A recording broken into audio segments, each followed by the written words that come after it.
nga tuli mu maaso go Katonda waffe olw'okuweereza abaddu n'abazaana bo, tusaba Mwoyo Omutukuvu atuyigirize ffenna awamu tutegeere ekigambo kyo kikyuse obulamu bwaffe, kiteeketeeke olw'obwakabaka bukinyweze mu ggwe.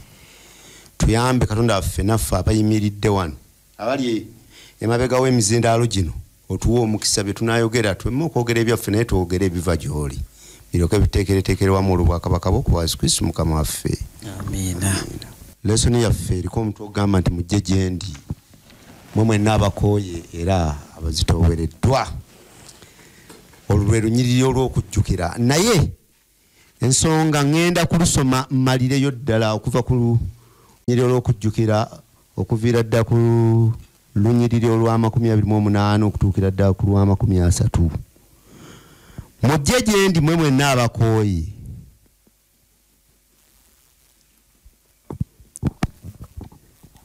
mujje gye ndi mmwe mwenna abakozi ne mukoowa n'abazitoowereddwa, nze n'abawummuza.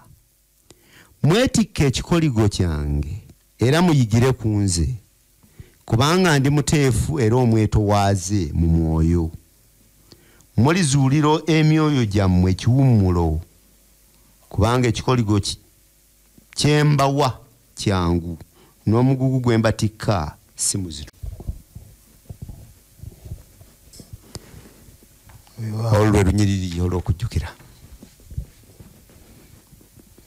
Ekigendererwa kiki kyetusuubira okufunamu mu lesoni ennene eriko commentary. Njagadde okwanjuza obugambo bwe bakozesezza olupapula 5:5 abazirina. Yagambye yakusoma mu Luzungu nzibunule. Have you ever felt that the burdens you are carrying are just too heavy? Kuteso oyinza okunyambako okuvundula. Have you ever felt that the burdens you are carrying are just too heavy? Wali owulidde ti omugugu gwe weetisse muzito nnyo? Have you ever felt that your stress level is at its limit and you just cannot cope any longer? Wali owulidde nti okweraliikirira kwo kususse we kwandikomye era tokyasobola kugumiikiriza? Eri abantu abafaanana bwe batyo bangi. This week's lesson provides practical help when we come to the breaking point. Eno wiiki lesoni ya wiiki eno etulagira ddala wawe tugenda okuwangulira.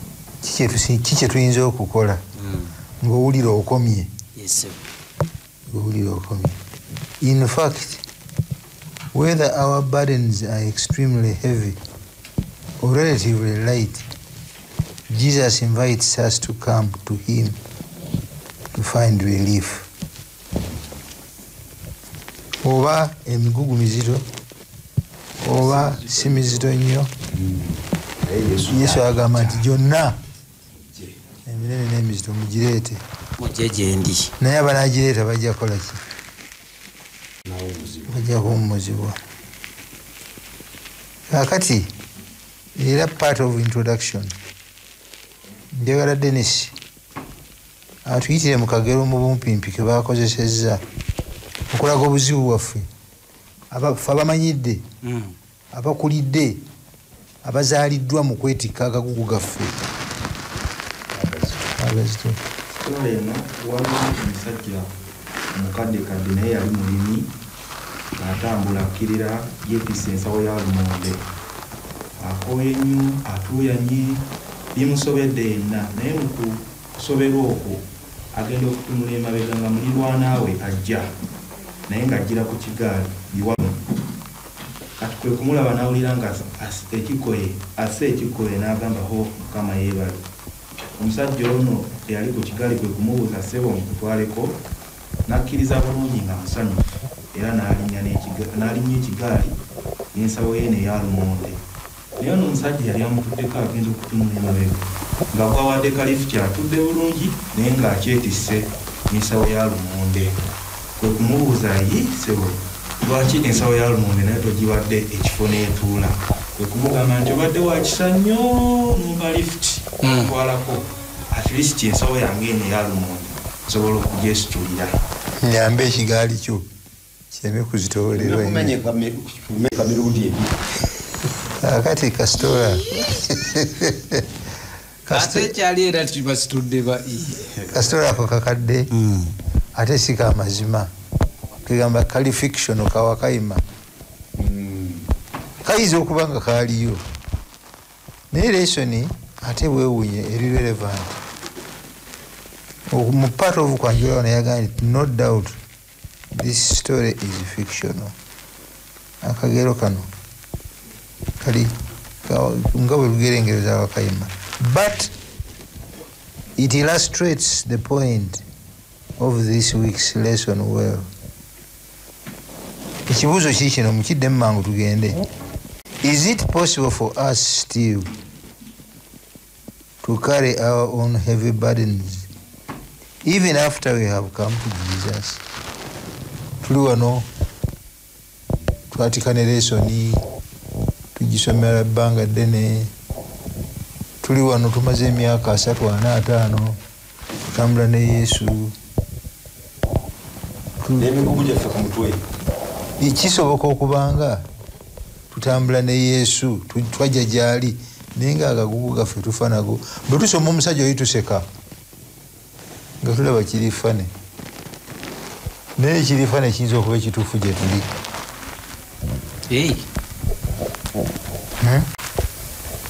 Kisoboka nnyo era sebo sijja kubabuuza nti ani ku mmwe akyagyetisse, naye buli omu katumulekere kuba tetulina ekipimo kyetupimisa kumanya agwetise natagwetise. Naye omulokozi waffe yeegomba nnyo okutuwewula okuva mu gagugu gano. Katuyigire esoni eno tulabe kiyali ategeeza bwe yagamba nti mujje yendi. Batugambye bw'osomye yesebo atugambye nti tusobola okuluddamu obuzi nga tetulusomye. Mujje gye ndi mmwe mwenna, mujje gye ndi mmwe mwenna abakoze ne mukowa abayibuli yaffe endimu abakoze ne mukowa n'abazitoowereddwa nze n'abawummuza. Mwetike ekikoligo kyange era muyigire ku nze kubanga nze ndi muteefu era omwetowaaze mwoyo, mulizuulira emyoyo gyammwe ekiwummulo. mulimu ebintu ebi bisatu byatugamba okukola okufuna kyatuyitira. Ekisooka kiki? buteefu kuwummuzibwa mujje kamu. Ekyokubiri mwetike. Ekyokusatu muyigire ku nze. Ebyo bye tuteekwa okukola byatuyitira kunze. Abalesoni batugambye nti mu Luyonaani ebigambo bino bikozesebwa nga command, biragiro. It's imperative. Come. abakugamba jangu Bamala okugamba come naga nti take. Bamala okugamba take naga nti learn. Ebigambo bya Yesu si bya mpaka, ebigambo bya Katonda si bya kukaka. Naye lwaki bwatuuka ku bino ayogerera mu imperative, alagira bulagizi? Lwaki bino alagira bulagizi? Come, take, learn. Lwaki? Nze ndowooza alagira kubanga alina byayagala okutuwa okugabana naffe ebirungi, era ng'akimanyi tubyetaaga, era ng'akimanyi tewali walala we tusobola kubijja okujjako mu ye. Kyova olaba atulagira. katusunsulemu olw'esa ensonga 3 atugambye tujje kubanga alina kyayagala okutuwa. Number 1. Number 2 akimanyi tukyetaaga. Number 3 akimanyi teri walala. Mukadde olina kyoyongerako? Ndowooza Katonda yategeera oba Yesu amanyi nti mu bulamu bwaffe tulina ebituzitoowerera newankubadde nga twandyaga byetikkula naye nga tetwagala bikola ki kubyejjaku. Olwokubanga tetwagala byejjaku ye kyava akozesa komandi n'agamba nti mujje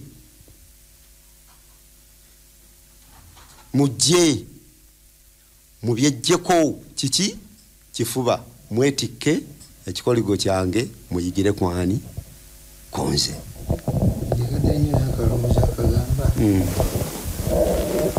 Sebiriiko alternative. Ekiwumulo ffenna kyetunoonya mu nsi muno mugagugu gaffe okuggyako nga ozze buzi eri Yesu tewaliiwo alternative ndala. Naye kakati katubuuzeyo akabuuzo, biki ebituzitoowerera ennyo mu areas ki mwe tufuna obuzibu? Lesoni yawaddeko ebiwerawerako naye emigugu gino migugu ki? Emigugu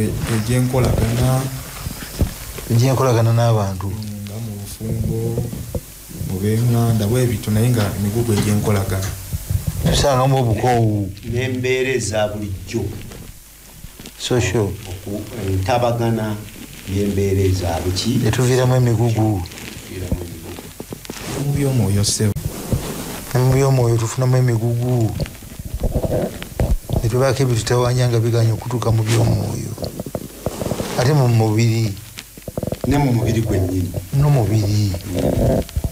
Kakati nze abasawo nali nenyumirwa nnyo okwebaka nga nkyusa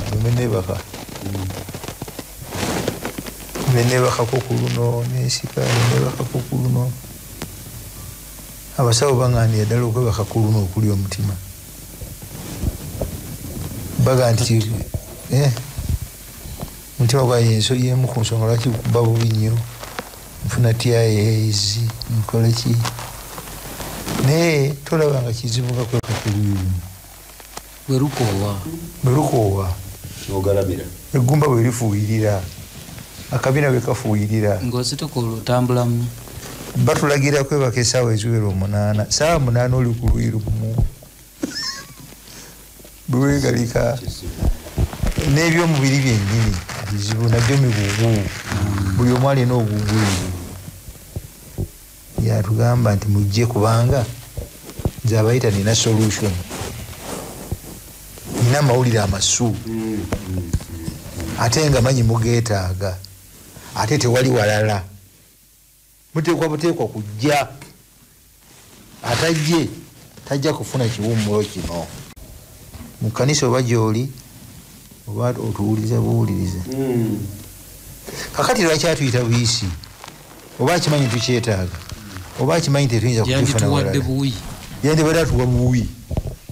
Musebo mulesoni ezaggwako emabega eyo munna tuzize tusoma nti Katonda mwesigwa yatuwa okwesalirawo. Tuyina eddembe eryo, eddembe eryo yalituwa twesalirewo tukkirize okubimuwa oba tukole ki.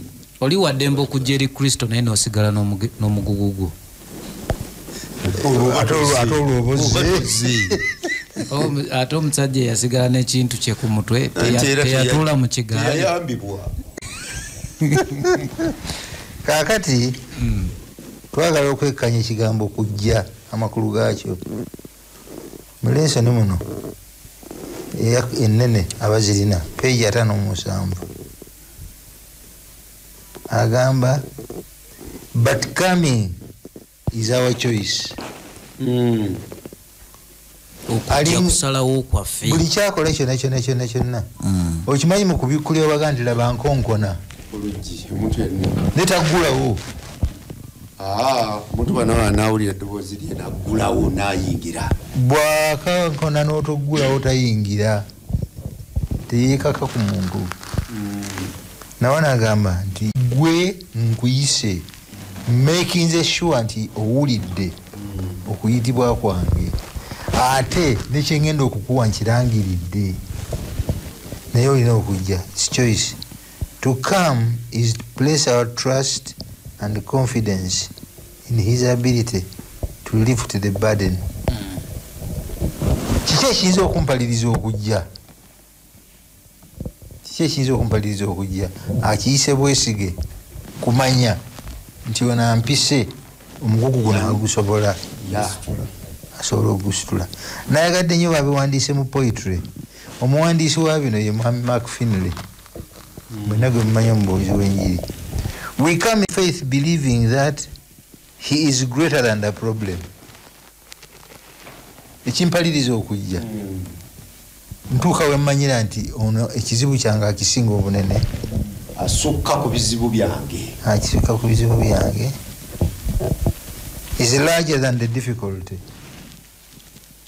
munene okusinga, bigger than the challenge. Munene okusinga kukusoomoozebwa kwonna kwennina. Naye mulesoni yaffe wano ku Mande yagambye nti okujja kulimu n'ekirala. Kirala kiki yazudde? Omuntu akkiriza okujja kiki ekirala ng'osazeewo ng'oggyeko okugamba nti asazeewo ku lulwe.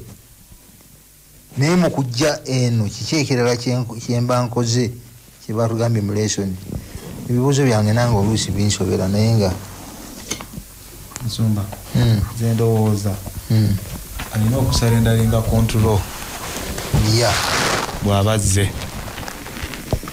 Kinyonyolemu katono nti eno gye mbadde nze mbadde nvuga obulamu bwange emigugu nenjigezaako negikola ki negigaana kati eno gye mbanzize nina kukkiriza Mukama ateekinge control nti biganye ng'obimukwasa so si wagala akolenga gwe bw'oyagala naye oba osazeewo kujja gyali muwe control abe nga yavuga. Kwegamba ffe tuve ku byokwesalirawo nga ffe mukalina mu lesoni y'Oluganda waliwo yakavunula so kali ku Sande kali ku Sande era we tubadde katusomereko tulabaawo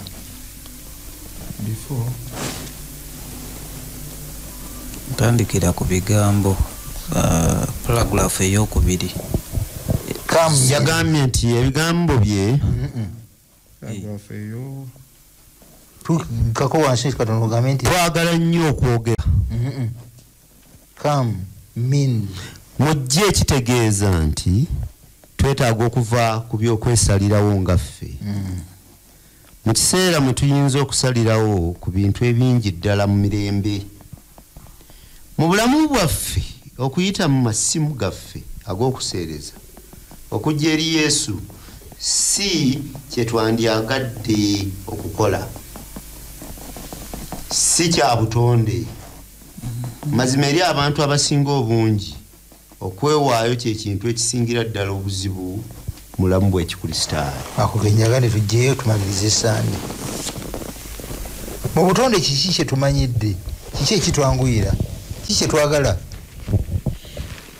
Obutonde twamanyira kwetikka bintu byaffe, ebizibu byaffe, kwerwanirira.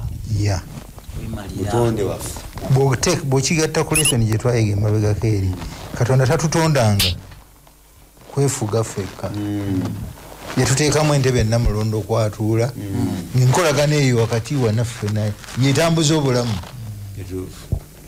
Bwe twamugoba ku ntebe ani yawaŋŋamako?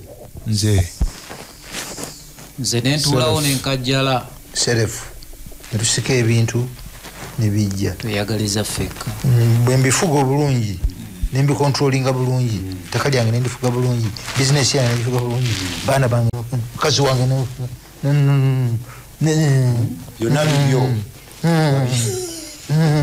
nenjogera nekyuka nze sagala kuntawanya tonyingirira tonekiika mu kkubo tokola otya kakati ebyo byetumanyidde mu buzaaliranwa yesu atugamba ekiri unnatural yesu atugamba bw'oba ow'okujja owummule okuva mu kuvuga obulamu bwo bite awo wazibu lesson egambye nti tizi unnatural si kya buntu si kya buzaaliranwa kyova olaba obukristaayo buli abnormal okubeera omukristaayo obeera abnormal omuntu alina omutamala gata bintu bwatyo mbwagenda eri yesu waliwo kasitole ke nandinyumiza naye obudde tujja kubulya naye ekibuzo kigamba nti yesu atuyita alina buyinza ki alina bisaanyizo ki ebituyisa atuwumuze what qualifications does he have ebijja nange okumpaliriza mpayo kimu nampeyo kimu noli ampeyo kimu nga tugenda mu maaso oba muntegedde kiwanuka ayinza okumpita nti jangu nkumalira ebizibu byange byonna nemala gagenda nangamba nti bino byebaddeko ta akagero nkanyumye akagero nakanyumya dda nti obukadde bwetuze ate tubayo n'obupya nakasoma busemi mu US eriyo Grand Canyon eringa Rift Valley mu East Africa amazzi gakuluguka ne gasima olukonko olukka wansi mayiro oluziwera kumpi awamu mayiro ne ziwera ne 2-3 abantu bakifuula kya bulambuzi okugendayo okulaba jimu ebyembi yagendayo bwogu ekitali advisable alambula akuba ebifaananyi n'agenda alinya awagonvu n'asimattuka abakka wansi agenda akuba enduulu n'abaka ekirandira bekwa bw'abaka ekirandira n'alaajanira okwo naye buli lwayita bwatyo eddoboozi ne likola eko mu kikko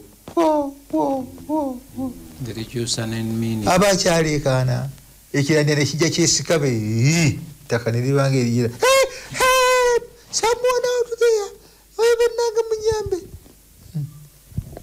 bw'akoowa n'amanya nti bwenta nfudde n'alemerako naye akooye mikono gifuyiridde aba akyakooye n'awulira eddoboozi Jim zize kuyamba ndi wano sikulaba olirawa gwani kolinze Katonda Mukama Katonda bw'omalondokola n'omponya ku luno nja kufuuka musumba nja kuweereza nnyo nja kubuulira enjiri ne Mukama nti tusooke tuveeko ebyo tuyiye amagezi agakujjayo omala okuvaayo mbuulira kyonna kyoyagala kyonna ngamba kyonna kyoyagala kyonna kiŋambe nkikole tuveewo ko Mukama ta emikono gitadde eno wansi ta ogweno mu mikono gyange Mukama teyaddamu kwogera kirala ne Jim n'asirika oluvannyuma lwakasiriikirirako ebbanga eddoboozi lya Jim ne liddamu naga nti is there someone else omulala nekalabala ku intaneti kuno naye kanyonyola bulungi nnyo ekizibu kyaffe mu buzaaliranwa tetwagala kutta kumuteera naye anaawummula olina okuta nobimuteera nakuwa ekiwummulo weewaawo kubanga ye Mukama ekibuuzo kyange kyembadde mabuuza kibadde kigamba nti alina bisaanyizo ki yalina obwannannyini bwonna akisooka ku bulamu bwo ate ne ku ebyo byeweetisse era yasobola obikujjako kale tuvuddewo tugenze ku kikoligo mumbuulire ku kikoligo kino wetikke ekikoligo kyange ekikoligo kintu ekitategeerekeka nnyo era bw'okyogera mu bantu ab'omulembe guno si bangi abakitegeera kituufu naye ekikoligo nsooke mbabuuze mwenna abalwana ani yali akirabyeko kyebaita yoka nze nali nkirabyeko ani yali akikozesezaako denesi wali okirabyeko sikikozesangako naye wali okirabyeko mu firimu ate kuteesa wakiraba mu firimu sikirabangako nabisanga ludda lw'ekkulu eyo gye basinga okulimisa ente baddira ente bagisibako muti wano n'omuti omulala nagwo ne bagusiba mu nte enki endala emabega ne basibayo ekigaali oba enkumbi erima kati ente zino ne ziba nga ziri mu control zombi guno omuti gwe basibyemu ekiti kino kizireetera okubeera ki wamu kakano ne batandika okuzigoba bazitandika okola nze ekyo kyemmanyi kyotatereezeza yok ebeeremu yebeeramu ente ebbiri buli nte teba na kiti kyayo ate ŋŋamba ekiti kiyisibwa kweno nekwebadengeeza kugamba akati bwe zinaaba ez'okulima ozisindika erimu nnimirongo maze ozisibako ekiti noziga nti kakaawo bulu ox mugende mulime n'ente nazo zirina ensonga zaazo nti bw'ogireeta ng'ogitwala kulima nayo esooka kulwana kubanga temanyi gy'ogitwala kati mu kulwana kwayo neyeesika kyova ogireeta n'ogiteeka bw'ogitadde neewummula wemala okuwummula n'olyoka oyiiya engeri gy'ozikola ki gy'ogigatta zirina master abeera azidirectinga tezirima zokka alagirira ente basooka kusomesaako emu nebagibreakinga kibaita broken neba broken neyiga amateeka neyiga ebiragiro bya mukama waayo embooko bwevuga bweti kitegeeza kuyimirira embooko bwevuga bweti kitegeeza kuweta embooko bwevuga bweti kitegeeza kukendeeza ku sipiidi ente eno gye baleese endala empya ebyo tebimanyi okusobola okubeera broken n'okuyiga okukola bagiyookinga neeri eri experienced they yoke it up nti wabaawo eyasookawo enkadde bw'agamba okwetikka ekikoligo kyange agamba kubeera yoked together with connected bagikaliga kakati eno egenda okwagala okwesikikula etya ng'eri eri stede emanyi ekyokukola eno temanyi nti wano bayimirira eyagala kuyitawo buyisi ngenda esiba ate bwesiba eri tevaawo kituufu it is yoked mukategedde ako abatuwuliriza n'abatulaba mukategedde yesu bw'agamba mwetikke ekikoligo kyange talina kikoligo wali kiri wali kyategese wali akibatikkeko yatuule no nga bwali nti yesaddaaka ate yekabona nawano bwali yekyo ekikoligo ekikulu yente enkulu eri experienced ate at the same time ye mulimi abeera luddawa emabega eno kakati obufunze nti tusibwa ku ye yennyini ate lesoni yakigaziyiza bulungi lesoni yagambye nti yesu yali mubazzi akozesa ekintu abantu bagamba ku mulembe gwe buli maka kyebakozesa kyebategera obulungi kyalinako obumanyirivu ng'omubazzi basookanga ne bakibajja gafula ne bakitwala ne bakipima ku nte ne balaba ente kijijiddemu kifunda nnyo kiri lwafu nnyo ne bapimako ne batereeza ne bazize mubazzi n'atereeza buli nte erina gundi yaayo eno eyasoose neddako buli emu erina sayizi y'ensingo yaayo buli muntu n'ekikoligo ekiki ekimutuukirako ekyakibonoka si kye bateeka ku kakembo size wano ebaamu enjawulo okusinziira ku nteeri gye bakozesa. Kaakati senga Yesu yali wa ku mulembe gwaffe guno Dennis talabanga ku kinaakani kuteesa takirabanga nako kiki kye yandikozesezza ekitugatta ekiyinza okutugatta naye nekireeta emirembe nekireeta ekiwummulo kiki ayinza okugamba wali wagambira nti weetika ekikoligo kyange wana kugamba nti kwata omukono gwange. Kwata omukono gwange ndi munafu sirina maanyi siluwadde nze.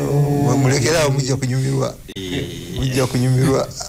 Kaakati ekyo kyakulabirako kirungi nnyo. Yesu actually kyagamba nti mwabakooye n'abazitoowererwa bring your hand. Kati tuteekayo mukono. Bring your hand. Kubanga kiri akikozesanga kifaananyi. It's an illustration. Ekyente bali bakitegeera bulungi nnyo. Ffe kye tutegeera noonya nankwata ku mukono nga yeesobola ng'alina amaanyi ng'amanyi kyakola. Ne mu byefuna ebyolwaleero mu nsi gye tulimu bw'ofuna akukwata ku mukono n'agamba nti tugendeke Dubai tugende tusuubule ogumaze okukyuka oddamu aki amaanyi. Era ekitubulamu mukimanyi ekitubulamu abaana betuzaala n'abaana betukuza tetubatuuza wansi n'omukwata ku mukono. Tetubatuuza wansi n'omukwata ku mukono. Omusajja oyinza okukula nga nze nakula nenfuuka omusajja nga situlangako na kitange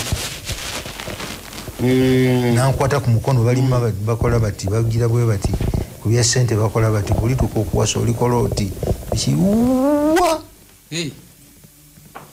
ne tujja mu kkanisa. Oyinza n'okutuuka mu kkanisa n'okula n'okola ki nga tofunya kukwata ku ki naye Mukama waffe akugamba nti kwata ku ki ku mukono. Somebody who loves you take my hand and learn from me. Biki bye tuyigira ku Mukama waffe byatugambye bye tumuyigirako nga tumukutta omukono guno. Kubeera bateefu, kuba naye muteefu. Kubeera naye muki muteefu. Obuwombeefu.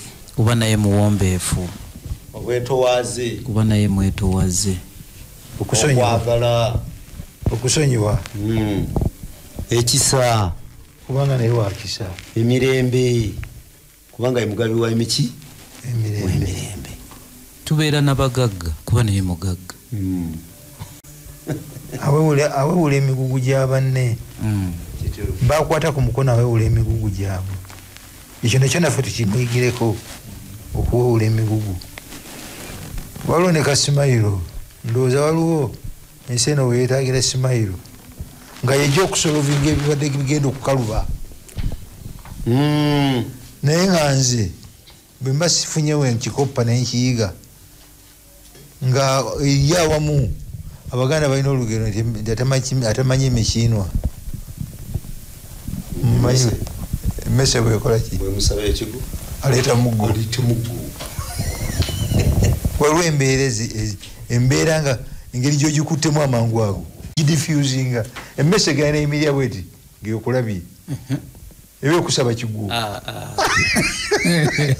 Ate emmese gamba gye tukwatagadde gw'oleeta mukwata muggo. Yesu alina engeri gye yadifusinganga embeera ezandibadde zivaamu ebigambo ebikambwe. Mu maka embeera ezo zijja, mu kkanisa embeera ezo zijja, olina gyakubawo ekigambo ng'oli engeri gy'anaakiddamu kijja kuleeta olutalo olujja okuyizaamu n'ekkanisa eyabulukukemu. kituufu. Naye Yesu n'abagamba bugambi nti kiki musolo kuwaani omusolo nti muleete sente. Mulete sente awo waliwo lunaku sente awo nga sente bagijjayo nga babuuza kino ekifaananyi kyani kya Kaisaali.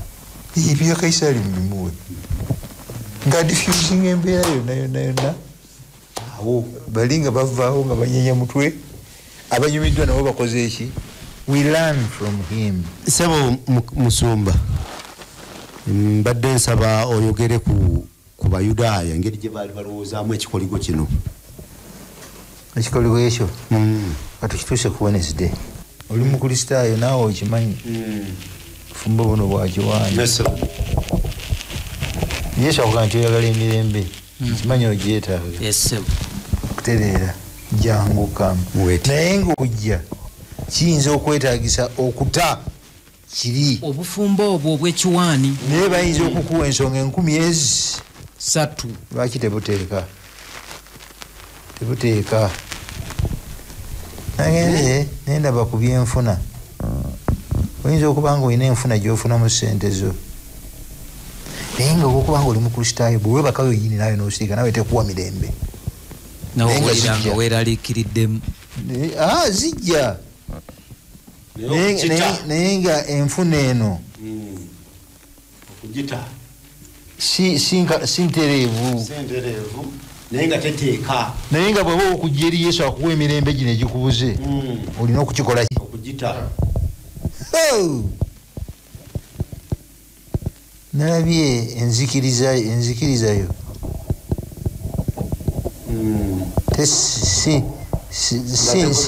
si ntuufu naawe okimanyi kati nkimanyi kino nkyogera nga musumba eriyo abantu abali mu nzikiriza ezimu ng'akimanyi ddala naye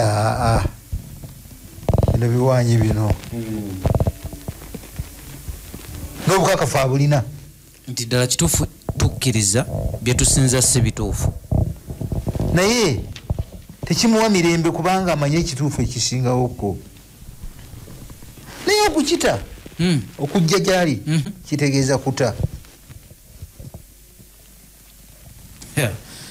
ngenze nendaba abantu abakulira mu busamize mu Bandoga mu Lubaale ne bavaayo ne bafuuka abakristaayo abadventi oba abakristaayo ab'engeri endala najja afuna ekizibu nekimuzaayoko emabega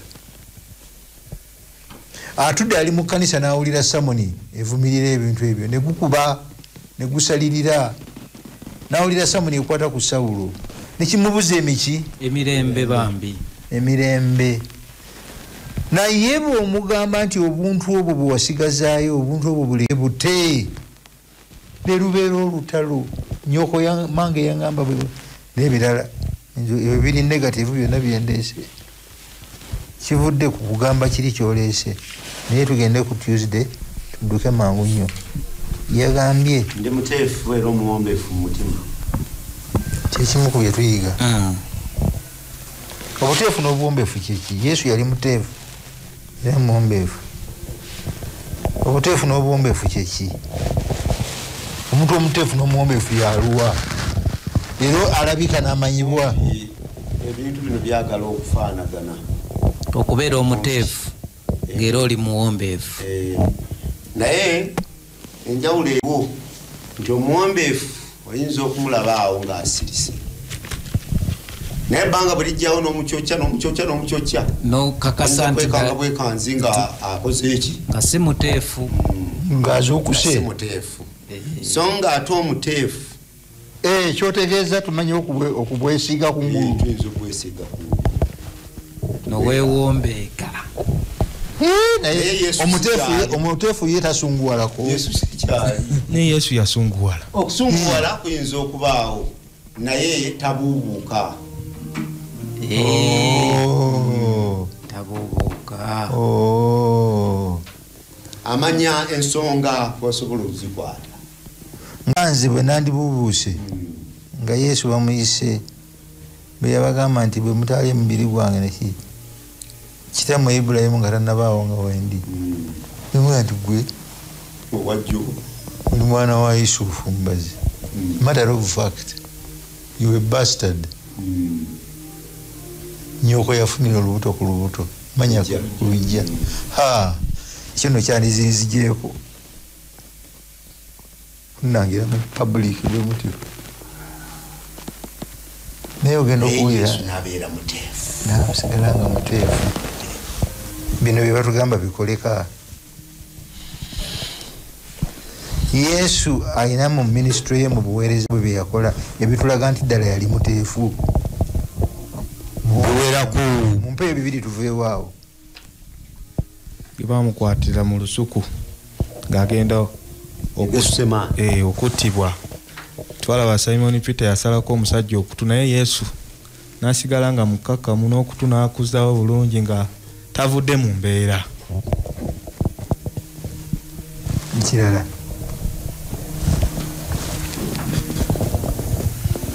naye ekimu Yesu ebiseera bye byonna mu buweereza bwe yali muteefu. Yagenda mu maaso ga Piraato. Bwe yagenda n'abeera muwombeefu, so nga yalina obuyinza okugamba nti omusajja gwe akamwa kazibwe oleme kubaako kyokola ki. Bwe baamuwandirwa amalusu n'asigala nga muteefu. Bwe baamukomerera ku musaalaba yali asobola okugamba nti kanguveeko. Olwaba oluyimba lwebagamba nti yaliisewo akiri bamalayika ne bamukola ki, naye yasigala nga muwombeefu ate nga muki. Mbu bwe baamuvuma ataakola ki, ataavuma. Ayagala agamba nti mujje gye ndi bakwate ku mukono muyigire ku nze, byonna bye muleese byayagala be naye tebitwanguyira. Muleeso ne balaze sitole y'akaana akabambaga akayiga okutambula, kasooka ne kavula ne kasitulayo ogumu ne kasitulayo abiri ne kagwa ne kanuubuka, naye nga kali mu process yakuyiga ki, yakutambula. Mukama atubeere. Kikyamu kibi ki, kizibu ki ekiva mu kujja eri Yesu ne tugamba nti atukutte ku mukono tuli naye, naye nga tetuli bawombeefu, nga tuli bamalala, nga tuli kikyamu kizibu kibi, biki ebikivaamu, biki ebiyinza okukivaamu. Ozze oli mukristaayo ogamba nti oli mu mukono gwa Yesu, oli mukkakkamu. Ebikivaamu bitandikira ne kuba kulaba bennyini. Bagenda okutunuulira nga tugwana. Ekyo kiwungo kiyita buki bweyisi. Kakati ogenda okukakkana olunsi n'enkola ye ey'ebintu nebaleetera okukwesittalako, kubanga bw'agamba nti nno ndi muteefu era omuwombeefu mu mutima, kitegeeza nti n'abajja gy'ali bateekwa okuba ekyo kyekiki, basobole okubeera ate abayigiriza bannaabwe nabo okubeera abateefu. Kwegamba kyogamba tiesiba bya mutere. Mutere bwe mba musibye bubi sijja kumwagazisa balala. Okuteeka n'okufuuka omuwombeefu kyekitulaga obukyufu eri bannaffe nti bikola. Olaba gundi atereera wa ekitegeeza nze nkyali lugendo olwo oluganda eyaŋŋamba ekigambo naga nti lwaki tuli ku ssimu, lwaki tewasituka busitusi nojja oŋŋamba mu buntu naga nti nkumanya olina olukambwe kambwe nakakati kikyannuma ekinzijira mangu kulwegaanagaana nti si naye baba lulaba naye oli yalulaba yaga nti olimu olukambwe kambwe yayogera mazima oba omwoyo teyamulungamya simanyi. Ekirala kyetumuyigirako nze kyenayagadde ennyo, Yesu mu Yokaana 8:29 yali committed to his father's will. Mukola kitange kyakola ki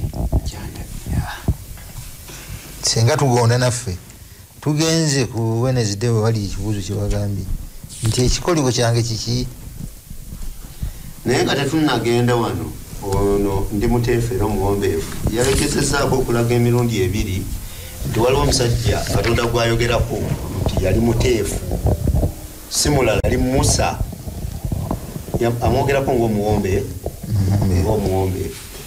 Era abo tubadde nga tuyiga lesoni yagambye Bayibuli egamba ndibayimusiza nabbi afaanana mu baganda bammwe afaanana nga Musa naye twakize lesoni twakizudde nti newankwadde Musa yali muwombeefu naye ate Mukama waffe muwombeefu okukira Musa emirundi n'emiki emirundi nti n'okufa yafa okusobola okulokola abantu muwombeefu obwo. Ku Wednesday tufunze ekikoligo kyange kyangu. Dennis oyinza okutufunzizaamu awo ekikoligo kino Abayudaaya bakitegeeranga batya? Wano etwalabye Pawulo yakitegeeranga atya? Funzaamu awo. Bwe twalabye wano ku peegi eya 59 babadde bannyonnyola ekikoligo kino nti tool oba instrument of service ya kukola nti ente zino bwe zaateekebwanga ku kikoligo omulimu gwawo gwalinga gwa kukola nti naffe bwe tuyungibwa ku Yesu Kristo bwe tumala okuyiga nga atuyigiriza naffe kitukakatako okuyigiriza abalala. So okay, kakati ekikoligo kino Abayudaaya bakitegeeranga mu ngeri ndala era ne Pawulo bw'aba akyogerako ng'akinnyonnyola mu ngeri ndalako naye Yesu kyategeeza nga bwe twamaze okulaba mu maaso eri gye twasoose Yesu bw'aba annyonnyola ekikoligo kino akinnyonnyola nga ffe kukwatagana naki naye nga bwe twalabye ente ziri bwe zikwatagana nga ye yente enkadde ate nga ye master azikontrolinga. Naye wano bw'ayogera ku kikoligo kiyingiramu mu mateeka mu Kiyudaaya ne kigenda mu mateeka era wano waliwo mikwano gyaffe baganda baffe bangi bagamba nti amateeka kiki kikoligo n'ebiringa ebyo. Ne Pawulo Mbalumi 5 kyabadde Mbalumi 5 kyabadde Mbalumi 5 kyabadde Bagalatiya 5 yagambye nti mwe abakyafugibwa ekikoligo Yesu yatusumulula okuva mu kikoligo kikino kikoligo ki amateeka galimu ebikoligo bibiri olw'obudde esawa yaffe nga yiyewe ate tubadde twagalayo at least olw'obudde amateeka galimu ebikoligo ebi bibiri eri ekikoligo Pawulo kyayogerako ekikoligo ky'amateeka Yesu kye yatusumululamu. Abayudaaya amateeka ga Katonda ge yatuwa gagatuweeredde gagatuwadde ng'ekikoligo eky'omukwano bagafuula ekikoligo eri obulamu obwabwe n'obw'abantu bwe bayigiriza bagafuula ekikoligo kyekikolimo nti buli ayagala okufuna obulokozi ng'ayagala kuyita mu mateeka yageekwatira afugibwa kikolimo. Lwaki?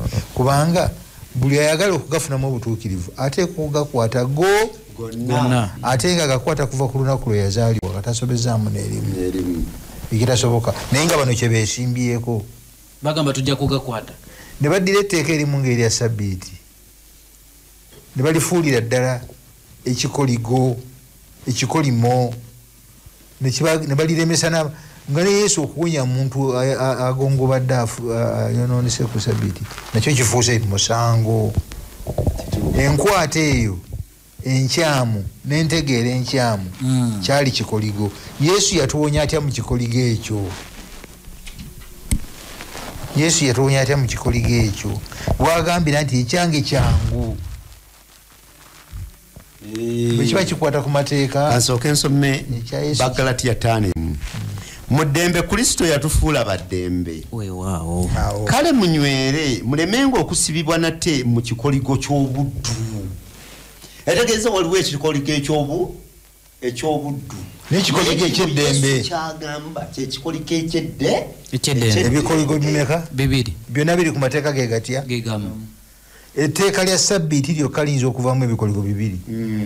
Ekikoligo ekimu kiyinza okuba nga kyekikoligo ekyagajjamu amateeka 608 ag'enkwata ya Sabbiiti togikwata boti towanda maliso ku ttaka ekanzu ogireka eri waggulu abagawadde nabo bennyini tebasobola gakola ki kugakwata ne be bagakoledde tebasobola gakola ki kugatuukiriza naye weewunye babagambye nti bemutaabikole temujja kufuna bulamu bukola ki abo bali mu kikoligo tebalina mirembe buli bagezaako ne balemwa nobeerawo ekikoligo kino ekya yesu nakyo kiri ku tteeka lya sabbiiti mu yesu sabbiiti kikoligo yaddembe kyamukwano mumpeeya lunyiririmu temubikula mulwogere bwogezi munayi katonda bweyagala nsi temunajjanga ekigere kyammwe sabbiiti nogiyita essanyu Isaaya 58 bwetwali mu Isaaya lunaku lwange lutukuvu nemugisangamu ekitiibwa sabbiiti nemukola biko byemwagalamu sabbiiti lunaku lwa ssanyu omuntu akuuma sabbiiti nga yesu bwe yagigenderera ali mu kikoligo kya mirembe amateeka gano gennyini ge twalaba juzi ku Sinaayi katonda amala kulokola n'agabawa ng'ekigendererwa kye kubagatta ku nkumbi kuno babeere wamu balimire wamu entenkadde kubanga yemanyi akasonda we bawetera yemanyi bwe bakuba bwe batya embooko kakati weegatta bwegasi ku Yesu Kristo n'oyingira mu kikoligo ekyo eky'eddembe olyoka obiraba byonna nga badde nsaba coordinator badde nsaba tulirize Thursday tumalire ddala tugende mu bibuuzo mu dakiika ezisigaddeyo naye ndowooza mu dakiika ng'emu bbiri tujja kuba tukimaze agamba nti n'omugugu gwange mwangu ayina ekikoligo ayina n'omugugu abazze gyali bata bwe bamuteera ye amanyi wajja okubawa ekiwummulu ate bweno byebatadde tebabitadde nti bijja kusasika ye amanyi wajja okubitereeza bisigale nga bakyabirinako obwannanyini ebimu katonda ayinza okubitereeza nga gwe enkwata gyobadde okwatamu yenkyamu ebibadde bitali bibyo katuveeyo nja kubula naye kakati bamala okuwummula ate n'abawaayo akagugu omugugu gwa Yesu oguli ku mutima gwe omugugu gwa Yesu ogwamujja mu ggulu gwayagala tukwate tugwetikke mugugu ki mugugu ogw'okumutegeera ye nti yeye byonna mu byonna bwe tumala okumutegeera ne twetikka ekikoligo kye bwe tumala okukyetikka ne tubeera abateefu bwe tubeera abateefu ne tutandika okukola omulimu ogwamuleeta kubanga ogwamuleeta gwali gwakufirira bantu nakubagatta wamu naye kakati bwatumala okwegatta naye naffe ne tufuuka babuulizi nga ye mu ngeri y'emu gwe mugugu gwatutikka olaba byonna bye yabigasse mu statement yemu mujje gyendi n'abakoze eki nange n'abakola ki takozesa batamaze kuwummula tebabeera effective abatayize kumwesigana kumukwasa bibye tebabeera effective mu mulimu akati bwemumala naga nti mwetika ekikoligo kyange mukwate omukono gwange muyigireku byetumuyigirako tugenda kubikozesera awa byetumuyigirako bigenda kugasaani ife bikoma kwani bikoma ku bantu bonna bigenda kutuyigiriza fefe nyini n'amawanga gonna agatwetoolodde n'olwekyo dagambye eri mu Matayo 28 beereddwa obuyinza mu ggulu ne ku nsi kale mugende mufuule amawanga gonna abayigirizwa nsuubira abatuwuliriza bakitegedde timuyigire kunze tuyige okubeera bakakkamu kyekireeta emirembe tuyige okubeera abawombeefu kyekireeta emirembe naye bino byetuyiga si byaffe ku bwaffe kubyesigaliza bino byetuyiga ate byebisikiriza n'abaki n'abalala mukolenga ebirungi byammwe mu maaso g'abantu balyoke balabe ebirungi byemukola bagulumize kitamu ali muki ali mugu Yesu obulokozi bw'abantu abalala mugugu gwe mugugu gwe ddala tulina obukakafu mu bayibuli tusomere bwandikibwa nga kimu 2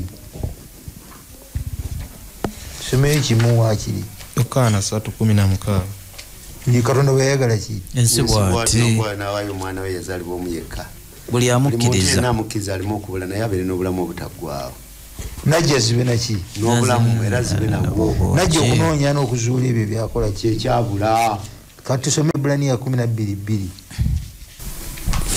12 nga tutunuulira Yesu yekka eyatandika era yatuukiriza okukkiriza kwaffe.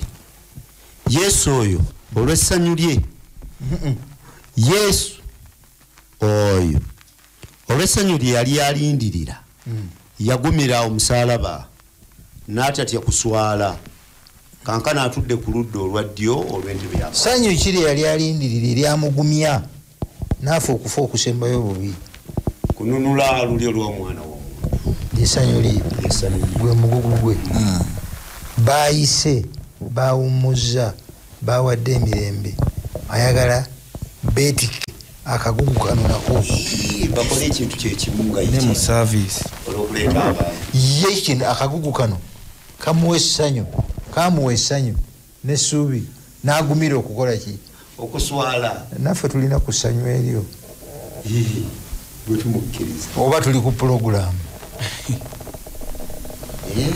enjiri eyinza okubeera pulogulaamu y'ekkanisa naye nga ssanyu lyokulaba nti oleeseeyo oba nkibuuze bwe nti nsobola okumukwasa omukono nembeera mu mukono gwe nempummula nembeera mu kristaayo naye neŋŋana akagugu kano bangi abakuganda akagugu kange kano kali laiti naye omukono bawagutadde olwo nze ndowooza omukono oba ogutadde okuloza nti ogukutte naye oba ogutadde kakati nno nze atayagala kuguta ate nga nabiri binkaluubirira kyemba musaba mpalulenga akabuzi ate bwakuwalulanga akabuzi era tojja kugenda kubanga ye muteefu bwe katuuka ku ttale kalya ye muteefu naye wano kagenda kasimbye obwala kagenda kalwana kagenda katukozeseyo eddakiika twewoleyo eddakiika nga 3 ye bannaayi Muswahili aleese ekigambo kino ate kumpi nga kibunye Uganda yonna ewaffe tuli mu kufumba ku sabbiiti abantu obaffe olw'okubanga tetukkiriza kwetikka tetuwummudde mujje gyendi mwena abakooye era nange n'abakola ki kati mu butawummula bwaffe twekanga bwekanzi ng'okufumba ku sabbiiti kwatufuukira ekizibu tetusobola kukwatagana oli ayagala emmere kugireeta saawa 12 omulala ayagala kugifumba saawa abala baagala bagifumbe ng'obudde bwakaziba ate abala baagala nti ne bwenafumbirwa kiro n'ebintu ne bwe tunabigula ekiro tekirina buki tekirina busi ndowooza ekyo kiva ku kigambo kimu butakkiriza kuwummuzibwa ndowooza kusumba yongerako nze sinyongerako ekintu kino kizibu kirimu eggumba ate kirudde ekyokufumba ku sabbiiti nze kasookedde nyingira mu kkanisa mwaka gwa 66 kyekibuuzo ekitava ku mmeeza tulina okulya bwe najjira nga ishu naguno guliko ekyali ki naye nze bannange kyenkozesanga ekipimo kyekyeteeka erya sabbiiti mu kuva 2011 jjukira olunaku lwa sabbiiti okulukola olunaku lw'omusanvu esabbiiti eri mukama katonda tolukolerangako mirimu gyo gyonna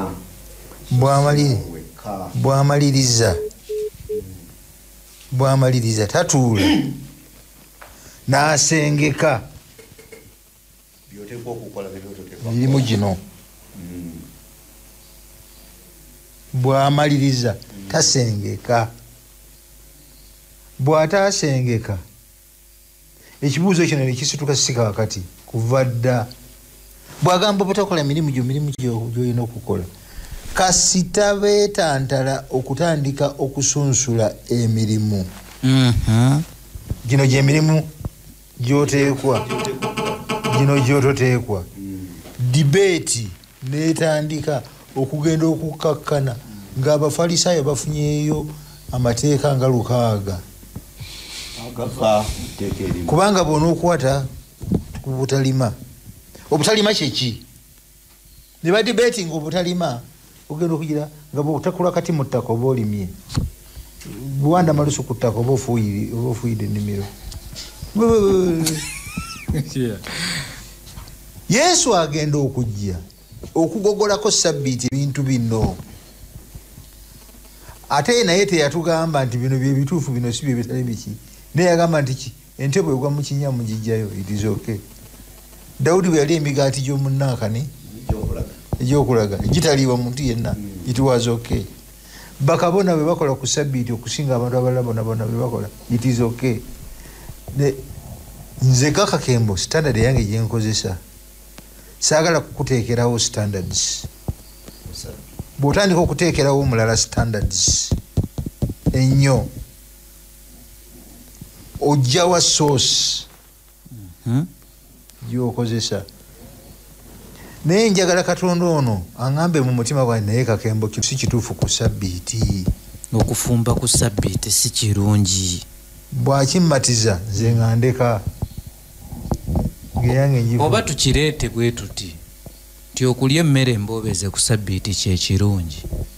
Kasita onotandika okutandika awo nga tutandika okukubuuza emboobeze yeeruwa ddagala ki? Naye bassebo tekiriiko solution nyangu.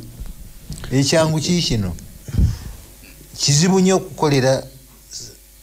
Church standards ntuufu nnyo era nnungi nnyo, zikola discipline ne character y'ekkanisa, naye tulina okuzeegendereza. Otava mba weeyotera tukagonjawo akola ki? Kyekizibu ekiri mu tteeka lino, naye tuveewo. Nze mwami ono mbadde namutegeddemu bwe nti ng'agamba nti abamu baleeta emmere ne basuula awo, abalala ne bagifumba ne bagaana okugirya. Abalala ne bagifumba kubanga babiguze leeti n'okugira. Abalala ne bagamba nti tujja kulya. Nze ndowooza nti bandikwataganye okwo kubanga wate omukono guli gwe twayogeddeko. Kituufu. Omukono guno tugunyweze. Oba ekikoligo kino mujje gye ndi mwe mwenna abakooye era abakoze eki abazitoowereddwa. Nti bwe tunanyweza omukono gwa Yesu ajja tuwa standard ezisingako okuba ennungi. Kakati ekitiibwa kiri kimu. Bwe tunanyweza omukono eriyo bw'ojja okweyaliikiriza mu kkanisa. Kakati eri abajja okugamba nti bali ku mukono bagende balime kubanga omukono guli gwakutebe gumugambye. Gwe gwogamba ono akutta omukono ye mukristaayo ddala alima kiwakkiriza omwoyo omutukuvu okumukola ki? Okumukozesa. Ayogera naye n'okumugamba n'amugamba nga teri n'amugambye mulala naga naye nedda. Kino nedda. Kino mba nkola byange ku bwange. Ye mukristaayo gwe twogera tugenze mugambe yabadde agamba ki?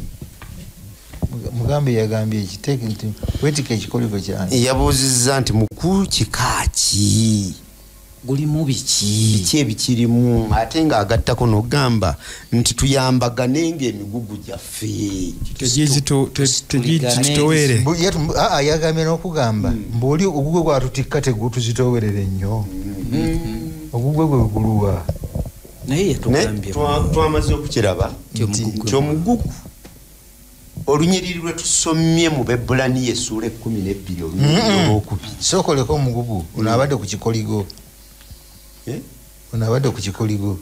Ekikoligo twakifizudde nti kukwata tukiddemu tukittaanye bulungi. Olaba teyakitegedde n'abalala tebakitegedde. Mukadde musomba akadde kose kalina naye kakano kakatereeze.